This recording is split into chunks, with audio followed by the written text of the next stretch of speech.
नमस्कार, आप देख रहे हैं इंडिया न्यूज हरियाणा। मैं हूं आपके साथ में ऋतु तोमर। बुलेटिन की शुरुआत करेंगे, रुक करेंगे 100 फटाफट खबरों का।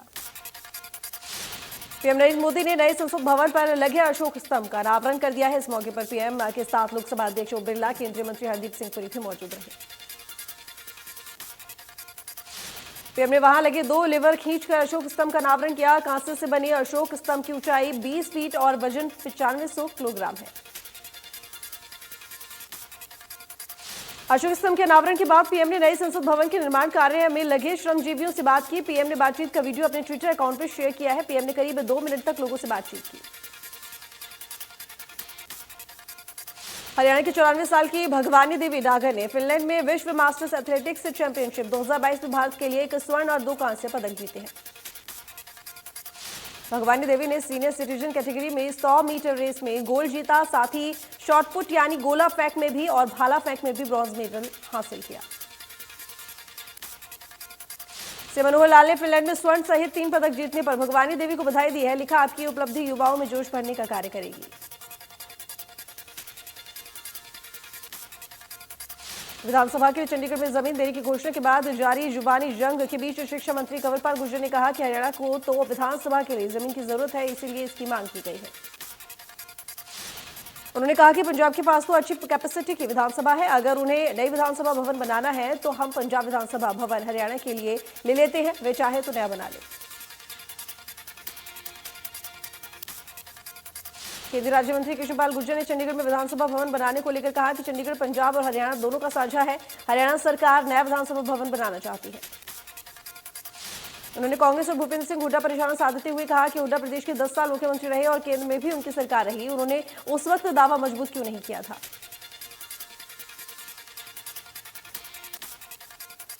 पंजाब द्वारा विधानसभा भवन के विरोध पर मंत्री कमल गुप्ता ने कहा कि यह स्वाभाविक ही था कि चाहे कांग्रेस हो या आम आदमी पार्टी, किसी भी अच्छे काम का ये लोग विरोध करते ही हैं। कमल गुप्ता ने कहा कि हरियाणा विधानसभा चंडीगढ़ में बनेगी और हरियाणा कभी भी चंडीगढ़ पर अपना हक नहीं छोड़ेगा। पंजाब के मंत्री और राजनीतिक दलों द्वारा विरोध पर बोले विधानसभा अध्यक्ष ज्ञानचंद, कोई भी व्यक्ति तथ्यों को झुटला नहीं सकता है। चंडीगढ़ की सारी देखरेख केंद्र सरकार करती है, पंजाब नहीं करता।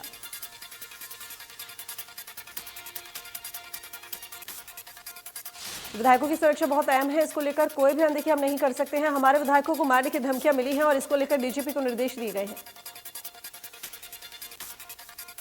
इनेलो नेता चौधरी अभय सिंह चौटाला ने कहा कि जिस तरीके से लगातार ठेकेदारों के माध्यम से भ्रष्टाचार किया जा रहा है, अलग विधानसभा बनाने के नाम पर भी तो भ्रष्टाचार का नया एजेंडा तैयार हो रहा है। एसवाईएल पर बोलते हुए अभय चौटाला ने कहा कि जो पहले कमीशन की रिपोर्ट में लिखा है उसी हिसाब से एसवाईएल का पानी हरियाणा को मिलना चाहिए। उन्होंने कहा कि आज प्रदेश में विधायक और सांसद ही सुरक्षित नहीं है तो आम आदमी सुरक्षित कैसे हो सकता है। हरियाणा के लिए अलग विधानसभा को लेकर पंजाब की आपत्ति पर सांसद सुनीता दुग्गल ने कहा कि केंद्र सरकार ने की है घोषणा, ये केंद्र सरकार के क्षेत्राधिकार का मामला है। राज्य सरकारें हर बात को लेकर टकराव ना करें। वहीं कुलदीप बिश्नोई के भाजपा में शामिल होने की अटकलों पर सुनीता दुग्गल ने कहा, बिश्नोई भाजपा में आते हैं तो उनका बहुत बहुत स्वागत है। वहीं कुलदीप बिश्नोई द्वारा बीजेपी के वरिष्ठ नेताओं से मुलाकात पर प्रतिक्रिया व्यक्त करते हुए गुर्जर ने कहा कि बीजेपी अब दुनिया की सबसे बड़ी पार्टी है, वह अगर बीजेपी ज्वाइन करना चाहते हैं तो उनका स्वागत है।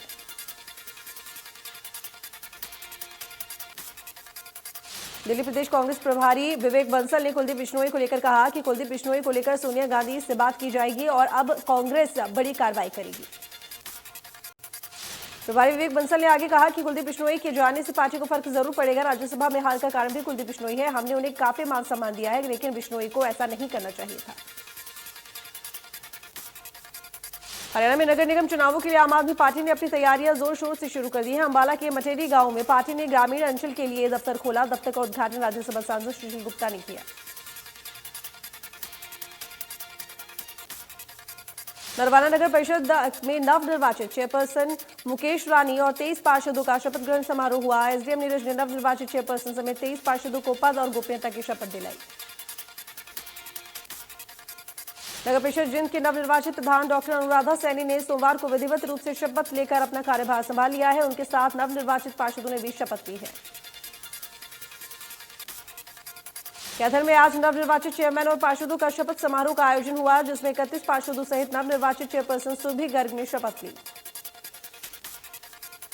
शपथ के बाद नवनिर्वाचित चेयरपर्सन सुरभि गर्ग ने कहा कि सबसे पहले स्वच्छता अभियान की ओर विशेष ध्यान दिया जाएगा। आगामी 1 वर्ष में कैथल की सभी कॉलोनियों में स्ट्रीट लाइट लगेगी। नगरपालिका फिरोजपुर झिरका चेयरमैन पद का चुनाव जीतने वाले मनीष जैन ने सोमवार को शपथ ग्रहण समारोह में पद व गोपनीयता की शपथ ली। नगरपालिका गन्नौर के चेयरमैन और पार्षदों ने पद एवं गोपनीयता की शपथ ली। एसडीएम सुरेंद्र दून ने भाजपा चेयरमैन अरुण त्यागी और सभी 17 पार्षदों को शपथ दिलाई। दतिया नगरपालिका के नवनिर्वाचित अध्यक्ष प्रीति खन्ना और सभी वार्डों के 17 पार्षदों को नगरपालिका कार्यालय में एसडीएम डॉक्टर वीरेंद्र सिंह ने शपथ दिलाकर कार्यभार सौंपा। चरखी दादरी जिले के गांव रानीला में एक समाज के लोगों ने दूसरे समाज के शमशान घाट का रास्ता रोका, जिसके बाद अंतिम संस्कार के लिए शव दीवार फांद कर ले जाना पड़ा। समाज के दादरी एसडीएम को शिकायत देते हुए कहा कि अगर प्रशासन उचित कार्रवाई नहीं करता है तो वह बड़ा कदम उठाने के लिए मजबूर होंगे। गुरुग्राम में बारिश के बाद डिप्टी मेयर का गांव तालाब में तब्दील हो रहा है। सीवेज ओवरफ्लो हो गया है। लोगों का आरोप है कि पार्षद और डिप्टी मेयर सुनीता यादव ने कोई काम नहीं कराया है। मौसम के बदलने से हुई बारिश में एक बार फिर से प्रशासन की पानी निकासी के दावे हवाई साबित हो रहे हैं। लोगों को गर्मी से राहत तो जरूर मिली है, लेकिन साथ ही ये बारिश उनके लिए मुसीबत भी लेकर आई है। बारिश के चलते शहर की गलियां व सड़कें पानी से लबालब है। वहीं पूरे शहर में जलभराव से हालात बुरे बन गए हैं। गलियों से पानी निकासी नहीं होने से लोगों को आने जाने में काफी दिक्कतों का सामना करना पड़ रहा है।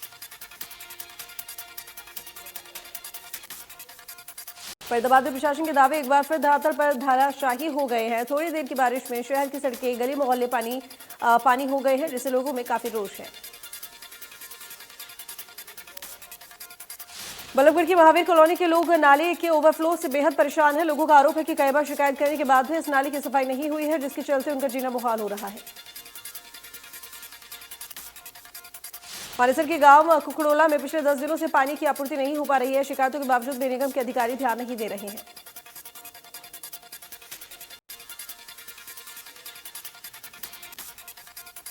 गुरुग्राम के सेक्टर 38 में केंद्रीय मंत्री नितिन गडकरी और हरियाणा के कैबिनेट मंत्री देवेंद्र बबली ने 10 साइट एवेन्यू अस्पताल का उद्घाटन किया।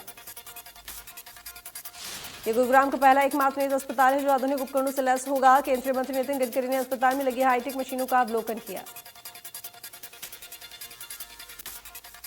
सोनीपत में गांव गौरड की पंचायत को लिंगानुपात में बेहतरीन सुधार के लिए जिला उपायुक्त द्वारा सम्मानित किया गया। साल 2021 का सेक्स रेशियो में गांव गौरड की पंचायत ने जिला में अव्वल स्थान पाया है।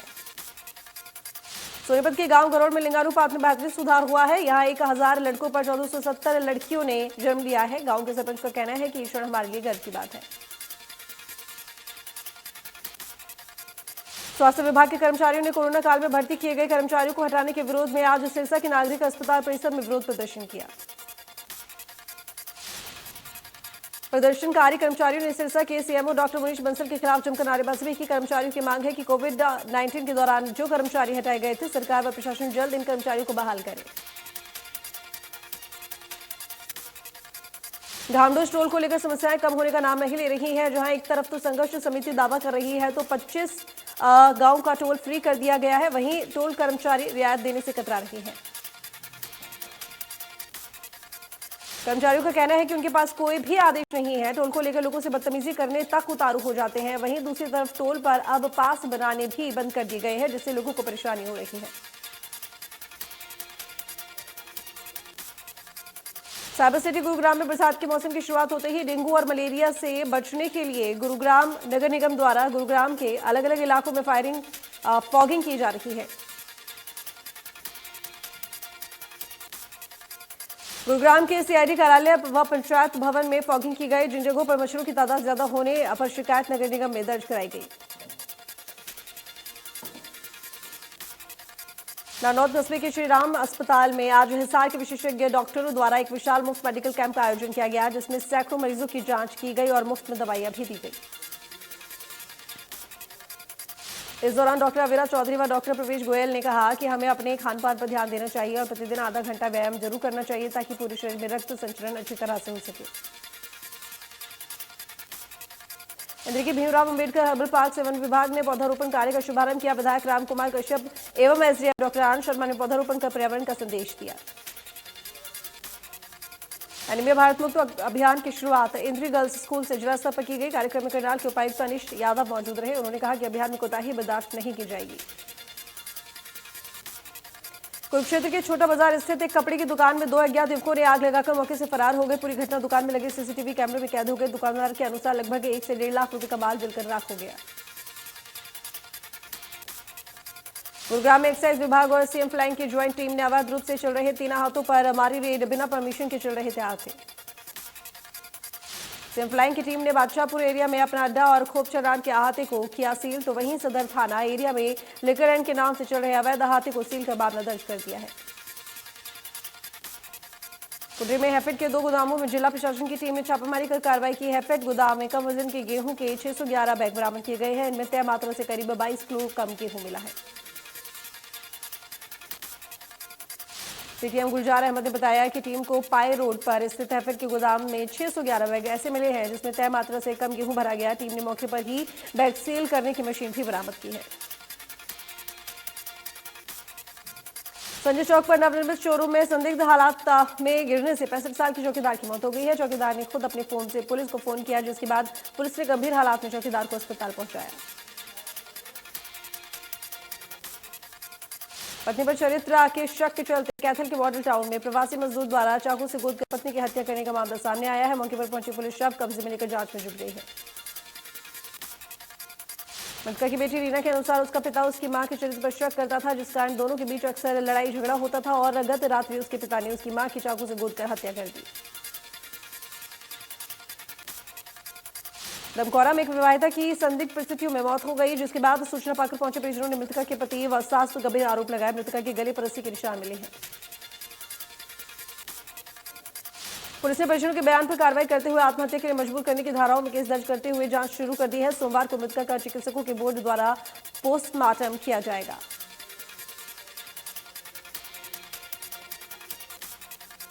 कैथल में एक महिला ने दहेज के लिए प्रताड़ित करने और उसके नाबालिग बहन से दुष्कर्म करने की शिकायत थाने में दी है, जिसके बाद पुलिस ने आरोपी पति और उसके 3 दोस्तों के खिलाफ मामला दर्ज कर जांच शुरू कर दी है।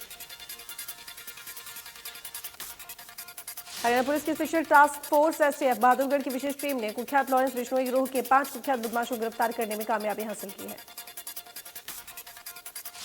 उनमें मूसेवाला हत्याकांड में गिरफ्तार टीनू का छोटा भाई और दक्षिण हरियाणा में लॉरेंस बिश्नोई गिरोह के ड्रग का कारोबार संभालने वाला चिराग के अलावा मशहूर कार चोर मनोज बखरवाला भी शामिल है।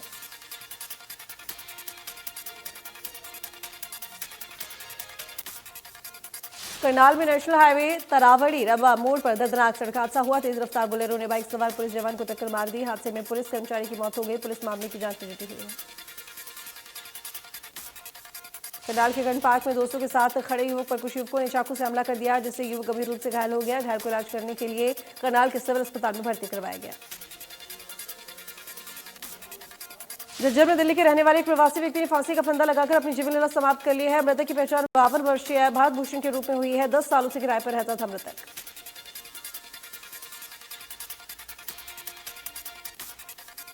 हिसार में नकली नोट मामले में संलिप्त 3 और आरोपियों को गिरफ्तार किया गया और इनमें से 2 को शिमला और 1 को कैथल से गिरफ्तार किया गया। 2,38,800 रुपए की नकली करेंसी नोट भी बरामद हुए।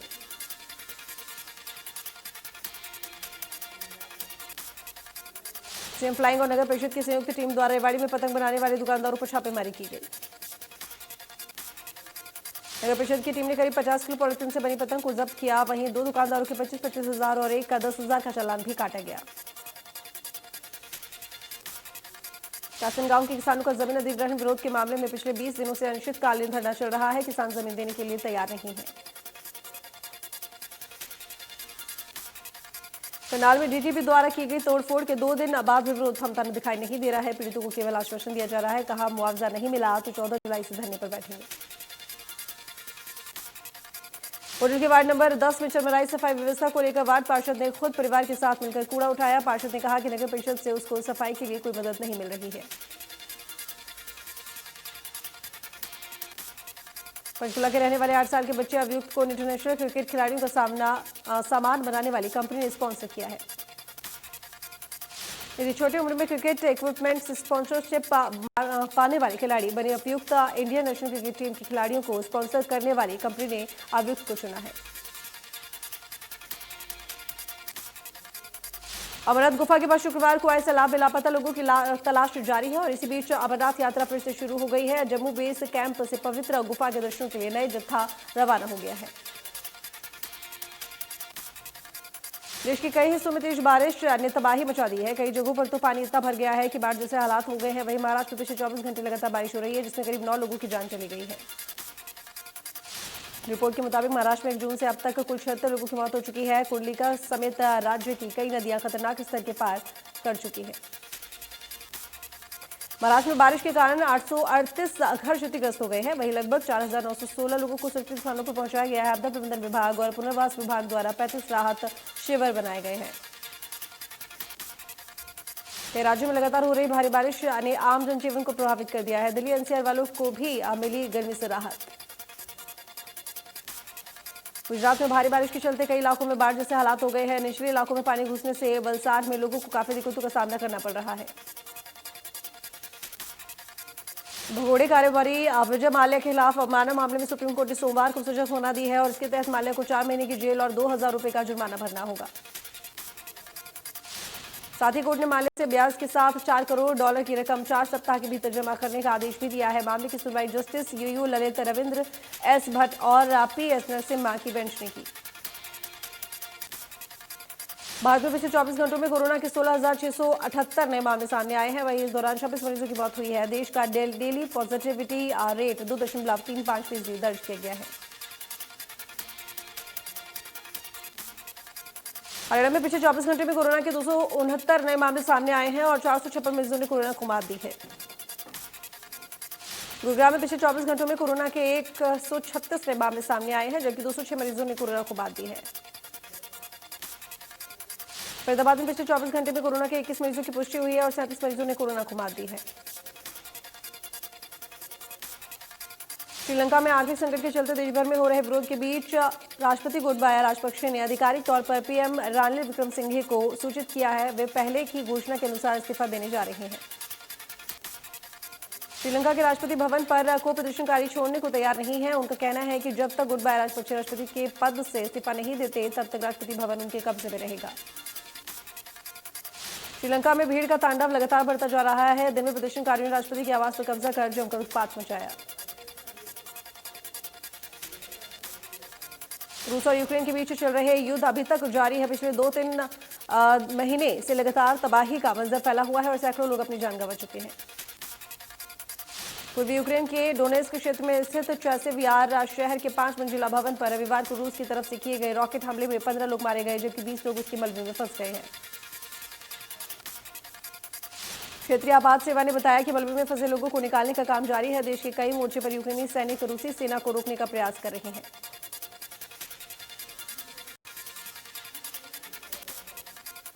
प्रधानमंत्री मोदी कल यानी 12 जुलाई विशेष विमान से देवघर जाएंगे। पीएम मोदी के स्वागत के लिए महिलाओं ने टावर चौक पर रंगोली बनाई है। साथ ही आज शाम दीपोत्सव की तैयारी की गई है।